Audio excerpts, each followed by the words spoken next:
तो बर्न को अगर डिफाइन करना चाहें तो बर्न ये वो कंडीशन है या वो वुंड है जिसके अंदर कोगुलेटिव नेक्रोसिस की कंडीशन डेवलप होगी। यानी बर्न वो वुंड है जिसके अंदर कोगुलेटिव नेक्रोसिस होगा। स्कार्ड की अगर हम बात करें, स्कार्ड टिश्यू इंजरी की वो कंडीशन है जो रिजल्ट करेगा मॉइस्ट हीट्स के नतीजे में। मॉइस्ट हीट के दो फॉर्म हो सकते हैं, इसमें हॉट लिक्विड के वजह से हो सकता है और स्टीम के वजह से हो सकता है। Burn can be defined as the wound in which coagulative necrosis occurs. Scald is basically the injury of the tissue which is caused by the moist heat like the liquid or the steam. Type of burn की अगर हम बात करें तो इसकी multiple classifications हो सकती है, जिसे थर्मल इंजरी के नतीजे में जो बर्न होगा उसको थर्मल बर्न बोलेंगे। स्काल्ड वो कंडीशन है, ऑलरेडी हमने डिस्कस किया है कि स्पिलेज अगर होता है हॉट लिक्विड्स का तो उसके नतीजे में जो बर्न डेवलप होगा उसको स्काल्ड बोलेंगे। ऐसे ही कॉन्टैक्ट बर्न की कंडीशन वो होगी जो हॉट ऑब्जेक्ट के कॉन्टैक्ट में आने के वजह से जो बर्न डेवलप होगा उसको बोलेंगे कॉन्टैक्ट बर्न। इलेक्ट्रिकल शॉक के नतीजे में जो बर्न होगा उसको कहेंगे हम इलेक्ट्रिकल बर्न। केमिकल बर्न की कंडीशन में केमिकल एजेंट के कांटेक्ट में आने के वजह से जो बर्न होगा, चाहे वो एसिड हो या अल्कली हो, एसिड और अल्कली दोनों ही बर्न प्रोड्यूस कर सकता है। तो केमिकल के कांटेक्ट में आने के वजह से जो बर्न डेवलप होगा उसको बोलेंगे केमिकल बर्न। कोल्ड इंजरीज यानी एक्सट्रीम कोल्ड के नतीजे में टिश्यू डैमेज होता है जिसको हम बोलेंगे कोल्ड बर्न, या कोल्ड इंजरीज की कंडीशन में जो बर्न डेवलप होगा उसका पर्टिकुलर नाम है जिसको बोलते हैं फ्रॉस्ट बाइट। ऐसे ही आयोनाइजिंग रेडिएशंस के एक्सपोजर्स के नतीजे में बर्न डेवलप हो सकता है। सन रेज के एक्सपोजर्स की वजह से बर्न डेवलप हो सकता है, उसको बोलेंगे सन बर्न। रेडिएशन तो रेडिएशन के एक्सपोजर के बाद भी पोस्ट बर्न डेवलप हो जाता है। क्लियर है? नेक्स्ट हम बात करेंगे क्लासिफिकेशन ऑफ बर्न। तो depending upon percentage of burn के बिहाफ पे ये क्लासिफिकेशन है। इसको हम तीन तरह से डिवाइड कर सकते हैं, माइल्ड या माइनर बर्न, मॉडरेट, और थर्ड टाइप है मेजर बर्न या severe type of the burn. अगर हम माइल्ड बर्न की बात करें तो इसकी कंडीशन में कि पार्शियल थिकनेस बर्न की कंडीशन होगी, और पार्शियल थिकनेस बर्न अगर 15% बर्न है और एडल्ट पॉपुलेशन है तो ऐसी कंडीशन में यह कैटेगरी होगी माइल्ड डिग्री बर्न की। ऐसे ही पेशेंट क्या है, बच्चा है और इसमें लेस देन 10% बर्न है और पार्शियल थिकनेस बर्न है तो यह कंडीशन किसकी होगी, माइल्ड बर्न की या माइनर बर्न की। ऐसे ही अगर फुल थिकनेस बर्न है तो फुल थिकनेस बर्न की कंडीशन लेस देन 2% कंडीशन अगर होगी, यानी फुल थिकनेस बर्न है उसकी परसेंटेज क्या है, लेस देन 2% है, तो ये किस तरह का बर्न होगा, ये माइल्ड बर्न होगा। ऐसे ही इसमें अगर हम बात करें कि माइल्ड बर्न की कंडीशन में क्या हमें पेशेंट को हॉस्पिटलाइज करने की ज़रूरत पड़ती है, तो आंसर है नो। ऐसे पेशेंट को हम ओपीडी बेसिस पे ट्रीट कर सकते हैं, यहाँ हॉस्पिटलाइजेशन की ज़रूरत नहीं है, कोई स्पेशल केयर की ज़रूरत नहीं है। ठीक है, नेक्स्ट जो है मॉडरेट बर्न। मॉडरेट बर्न की कंडीशन में इसकी अलग अलग कंडीशंस है। सेकेंड डिग्री बर्न जिसकी परसेंटेज क्या है 15 to 25% है। एडल्ट के अंदर सेकेंड डिग्री बर्न है और 15 to 25% बर्न है, तो ये कंडीशन किसकी होगी, मॉडरेट बर्न की। अगर विक्टिम क्या है, बच्चा है, विक्टिम अगर बच्चा है ऐसी कंडीशन में अगर सेकेंड डिग्री बर्न है और बर्न की परसेंटेज क्या है 10 to 20% है, तो ये कैटेगरी किसकी होगी, इसको ऐसे बर्न को हम कैटेगराइज कर सकते हैं मॉडरेट बर्न की कंडीशन में। थर्ड डिग्री बर्न यानी मॉडरेट बर्न की थर्ड कंडीशन ये हो सकती है, थर्ड डिग्री बर्न है और उसकी परसेंटेज क्या है 2 से 10% है। ठीक है, तो इस तरह के बर्न को हम बोलेंगे मॉडरेट बर्न, पर यहाँ कंडीशन ये है कि थर्ड डिग्री बर्न के कंडीशन में 2 to 10% बर्न होना चाहिए, पर यहाँ जैसे स्ट्रक्चर्स वाइटल स्ट्रक्चर्स है, आई, ईयर्स, फेस या हैंड या फीट या पेरिनियम की इन्वॉल्वमेंट नहीं होनी चाहिए। तो थर्ड डिग्री बर्न, अल्दो ये सीवियर कैटेगरी का बर्न इसको हम कंसिडर करते हैं, पर थर्ड डिग्री बर्न जिसकी परसेंटेज 2 से 10% है या उससे कम है, पर यहाँ इस तरह के वाइटल स्ट्रक्चर जिसकी हम बात यहाँ हमने करी है, जैसे फेस है, ईयर है, आइज है, हैंड है, फीट है और पेरिनियम की इन्वॉल्वमेंट नहीं है, जहाँ परसेंटेज ऑफ बर्न क्या है, लेस देन 10% है, इस तरह के बर्न को हम कंसिडर करेंगे किसके अंदर, मॉडरेट बर्न के अंदर। थर्ड टाइप है मेजर बर्न जिसको सीवियर बर्न बोलेंगे। यहाँ सेकेंड डिग्री बर्न की कंडीशन, अगर सेकेंड डिग्री की बर्न की कंडीशन है और एडल्ट पॉपुलेशन है, अगर second degree burn more than 25% है और एडल्ट पॉपुलेशन है, इस तरह के बर्न को हम बोलेंगे मेजर बर्न।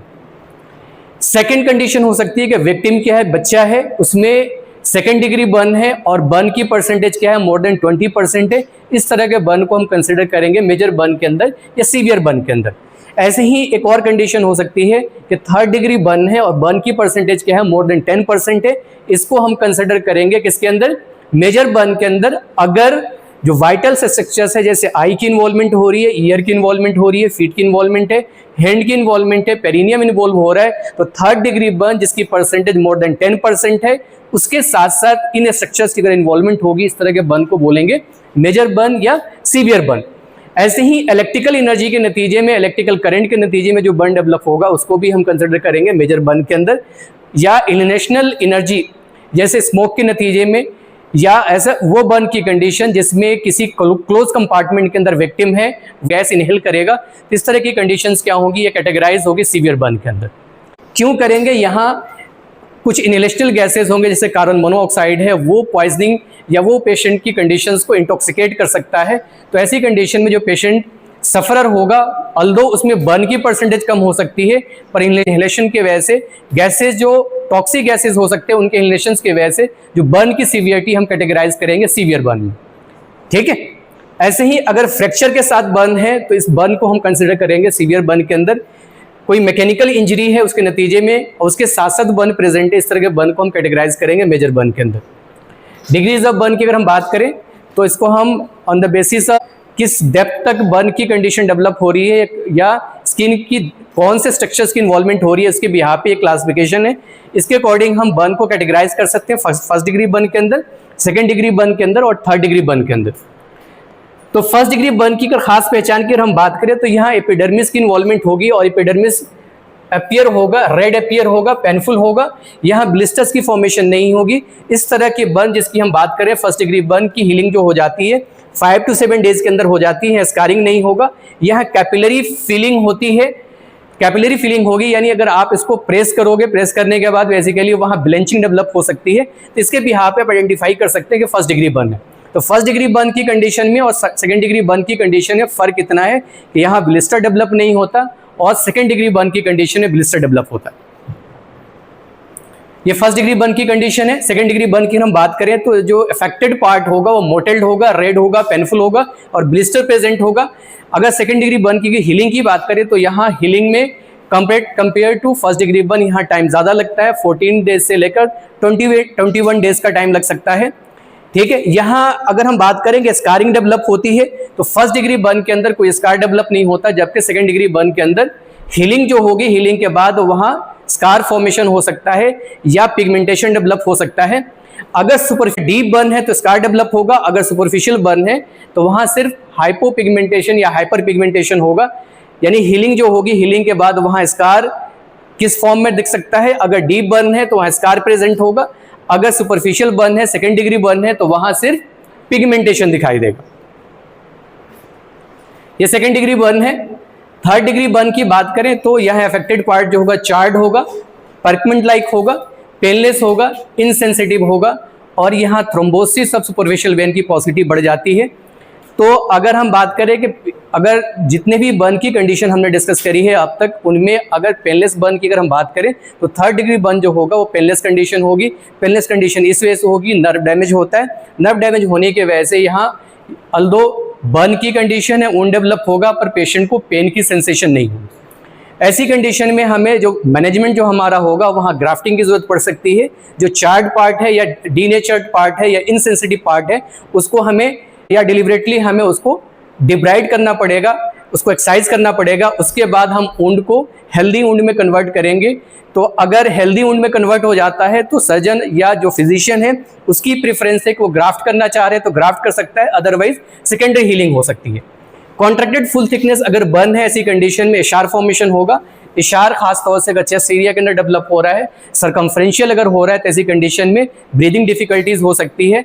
तो फर्स्ट अगर फुल थिकनेस बर्न है और थर्ड डिग्री बर्न की अगर हम बात करें, थर्ड डिग्री बर्न है तो हमारा फोकस होता है अगर इशार फॉर्मेशन हुआ है तो हम सर्जिकली उसको एक्सरसाइज करते हैं। सर्जिकली एक्सरसाइज करना हमारा मकसद इस वजह से होता है कि पेशेंट को लाइफ सपोर्ट देना है। अगर ब्रीदिंग डिफिकल्टीज होगी तो ऊंड का मैनेजमेंट अगर हम फोकस कर रहे हैं, ऊंड के मैनेजमेंट में फोकस करेंगे पर पेशेंट की ब्रीदिंग डिफिकल्टी की वजह से डेथ हो सकती है। तो फर्स्ट हमारा फोकस होता है इशारटोमी पर, यानी इशार जो फॉर्म हुआ है उसको सर्जिकली रिमूव करेंगे। फोर्थ डिग्री बर्न की अगर बात करें तो अब तक जो बर्न की कंडीशन है वो इंक्लूड होगी फोर्थ डिग्री बर्न के अंदर। साथ साथ में जो अदर स्ट्रक्चर है जिसकी इन्वॉल्वमेंट हो सकती है वो है मसल। यानी स्किन की जो सारी लेयर की इन्वॉल्वमेंट होगी, साथ साथ में मसल और बोन की इन्वॉल्वमेंट होगी, इस तरह के बर्न को हम बोलेंगे 4th डिग्री बर्न। जो नेक्स्ट क्लासिफिकेशन है, जो 3rd क्लासिफिकेशन है, ये basically thickness of the skin के बिहाफ पे क्लासिफिकेशन है। तो अगर हम इसकी बात करें तो इसमें हम डिवाइड कर सकते हैं पार्शियल थिकनेस बर्न और full thickness burn. Partial thickness burn की अगर हम बात करें तो यहाँ 1st डिग्री बर्न और 2nd डिग्री बर्न दोनों ही इंक्लूड होगा। नहीं, पार्शियल थिकनेस बर्न की अगर हम बात करें तो पार्शियल थिकनेस बर्न की कंडीशन में 1st डिग्री बर्न भी इंक्लूड होगा, 2nd डिग्री बर्न भी इंक्लूड होगा। यहाँ जो एरिया, जो अफेक्टेड पार्ट होगा, रेड होगा, पेनफुल होगा और अक्सर यहाँ ब्लिस्टर डेवलप होता है। तो ये अलग क्लासिफिकेशन है जिसके बिहाफ पे ये बेसिकली थिकनेस ऑफ स्किन जो इन्वॉल्वमेंट हो रही है या स्किन का जो स्ट्रक्चर इन्वॉल्व होगा उसके बिहाफ पे क्लासिफिकेशन है। तो पार्शियल थिकनेस बर्न की कंडीशन में 1st डिग्री बर्न की कंडीशन भी हो सकती है, 2nd डिग्री बर्न की कंडीशन भी हो सकती है। यहाँ अफेक्टेड पार्ट जो होगा रेड होगा, पेनफुल होगा और अक्सर ऐसे कंडीशन में ब्लिस्टर्स फॉर्मेशन के चांसेस बढ़ जाते हैं या ब्लिस्टर फॉर्मेशन होगा। फुल थिकनेस बर्न की हम बात करें तो 3rd डिग्री बर्न होगा। 3rd डिग्री बर्न के साथ साथ इसमें जो अफेक्टेड पार्ट होगा चार्ड होगा, इनसेंसिटिव होगा और यहाँ जो डीपर लेयर जो स्किन की हो सकती है उसकी इन्वॉल्वमेंट होगी, यानी ओवरऑल फुल लेयर थिकनेस या स्किन की जो फुल लेयर होगी, ऑल लेयर की इन्वॉल्वमेंट होगी। तो 3rd, अगर हम फुल थिकनेस बर्न की बात करें तो नाम से ही पता चल रहा है ये वो कंडीशन है जिसमें स्किन की ये होल थिकनेस की इन्वॉल्वमेंट हो रही है, यानी all layer of the skin की इन्वॉल्वमेंट होगी इसमें फुल थिकनेस बर्न की कंडीशन में। नेक्स्ट हम बात करेंगे असेसमेंट ऑफ बर्न। तो असेसमेंट के लिए अलग अलग कंडीशंस हैं, अलग अलग एस्टिमेशंस हैं, अलग अलग रूल्स हैं जिसके बिहाफ पे हम बर्न की कंडीशंस को एस्टिमेट कर सकते हैं। जो कॉमनली प्रैक्टिस जो फॉर्मूला है या जो रूल है जिसको हम कहते हैं वेलेस रूल ऑफ 9, इसका इस्तेमाल करते हुए हम बर्न की परसेंटेज को कैलकुलेट कर सकते हैं और परसेंटेज जब कैलकुलेट होता है उसके बाद हमारा फोकस होता है मैनेजमेंट पे। तो वेलेस रूल ऑफ 9 ये अर्ली असेसमेंट या इजली असेसमेंट के लिए हम इसको इस्तेमाल कर सकते हैं। ऐसे है लुंड एंड बॉर्डर चार्ट है जिसका इस्तेमाल अगर हम बात करें, कंपैरिजन करेंगे वेलेस रूल ऑफ 9 से इससे, तो ये बेहतर है as compare to Wallace rule of 9। ठीक है, ये बेटर मेथड्स हैं। यहाँ हम पार्ट ऑफ द बॉडी को इंडिविजुअली असेस करते हैं, एक एक पार्ट को इंडिविजुअली असेस करेंगे, इसी वजह से यहाँ असेसमेंट बेहतर हो सकता है। ठीक है, नेक्स्ट हम बात करेंगे जो अदर मेथड है बर्न के असेसमेंट के लिए, वो है जो सेकंड मेथड है, इसमें हम इंटायर हैंड को 1% काउंट करते हैं। एक और मेथड है, जो 2 मेथड हमने डिस्कस किया है उसके अलावा ये 3rd मेथड है जिसमें इंटायर जो पेशेंट है, जो विक्टिम है, उसके हैंड को हम 1% काउंट करते हैं और हैंड के साइज का हम एक पेपर कट करते हैं जो क्रॉसपॉन्ड करेगा size of hand of patient. एक पेपर जो क्लीन पेपर है उसको हम कट करेंगे और उसके बिहाफ पे जो भी अफेक्टेड एरिया होगा जहां बर्न डेवलप हुआ है उस पेपर से मेजर करते हैं। तो परसेंटेज ऑफ बर्न हम इस तरह से काउंट करते हैं कि अफेक्टेड विक्टिम है, जो विक्टिम है, विक्टिम का हैंड जो होगा वो अप्रोक्सीमेटली 1% साइज का होता है। तो उस साइज का हम एक पेपर कट करते हैं और उस पेपर की मदद से जो वुंड साइज होगा उसको कैलकुलेट करेंगे। कुछ और फैक्ट्स हैं जिसको ध्यान में रखने की जरूरत है कि अगर टेम्परेचर 44 डिग्री टेम्परेचर है और ये टेम्परेचर 6 आवर तक कांटेक्ट में रहता है तो ऐसी कंडीशन में डीप बर्न डेवलप हो सकता है। यानी कोई इंडिविजुअल है जिसके बॉडी पार्ट के कांटेक्ट में कोई हॉट ऑब्जेक्ट्स है जिसका टेम्परेचर क्या है 44 डिग्री टेम्परेचर है या उससे ज़्यादा है, 44 डिग्री सी है, तो ऐसी कंडीशन में अगर वो ऑब्जेक्ट 6 आवर तक कांटेक्ट में रहता है तो उसके नतीजे में डीप बर्न डेवलप हो सकता है। सेकंड फैक्ट है कि अगर टेम्परेचर किसी ऑब्जेक्ट का 65 डिग्री सी है और कांटेक्ट पीरियड क्या है 45 से लेकर 60 सेकंड है तो ये रिजल्ट कर सकता है फुल थिकनेस बर्न। तो यहाँ जो इन्फ्रेंस हम निकाल सकते हैं कि बर्न की सीवियरिटी डिपेंड करता है टेम्परेचर पे, बर्न की सीवियरिटी डिपेंड करता है कांटेक्ट पीरियड पे। तो जहाँ टेम्परेचर कम है, कांटेक्ट पीरियड ज़्यादा है, तो उस कंडीशन में डीप बर्न डेवलप हो सकता है। जहाँ टेम्परेचर ज़्यादा है वहाँ कांटेक्ट पीरियड क्या होगा, कम होगा। ठीक है, एक और फैक्ट याद रखने की जरूरत है कि बर्न बेसिकली डायनेमिक प्रोसेस है या डायनेमिक वुंड है। डायनेमिक कहने का मतलब है सीवियरिटी इसकी बढ़ती जाती है, यानी विद द टाइम सीवियरिटी क्या होगी, चेंज हो सकती है। इसी वजह से ज़रूरत यह है कि डिफरेंट इंटरवल पे जो असेसमेंट होना चाहिए और रिपीट होनी चाहिए। नहीं, रिपीटेशन जो होगा यहाँ बर्न की कंडीशन में, यानी अर्ली पीरियड्स के अंदर पेशेंट आया और उसी असेसमेंट पे आप फुल ट्रीटमेंट आप कर रहे हैं, तो वो बेहतर नहीं होगा। क्यों नहीं होगा? उसके पीछे रीजन है कि बर्न डायनेमिक प्रोसेस है, यानी percentage of burn, severity of burn with the time change हो सकता है। तो ऐसी कंडीशन में आपका असेसमेंट रेगुलर इंटरवल पे होना चाहिए। फॉलोअप कंडीशन में आप असेसमेंट करोगे, असेसमेंट इस वजह से करोगे, उसके पीछे रीजन मैंने बता दिया कि बर्न की कंडीशन क्या हो सकती है, डायनेमिक है, यहाँ सीवियरिटी क्या हो सकती है, चेंज हो सकती है। इसी वजह से असेसमेंट हमारा रेगुलर होना चाहिए, रेगुलर इंटरवल पे होना चाहिए, ताकि आप सीवियरिटी को असेस कर सकें।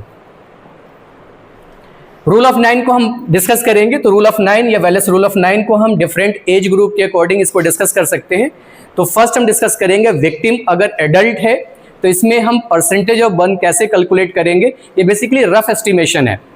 तो जब भी आप ध्यान रखें कि कोई भी जो फॉर्मूला हम यहाँ देख रहे हैं या असेसमेंट का जो मेथड देख रहे हैं, कोई भी परफेक्ट नहीं है, एक रफ एस्टिमेशन मिलता है।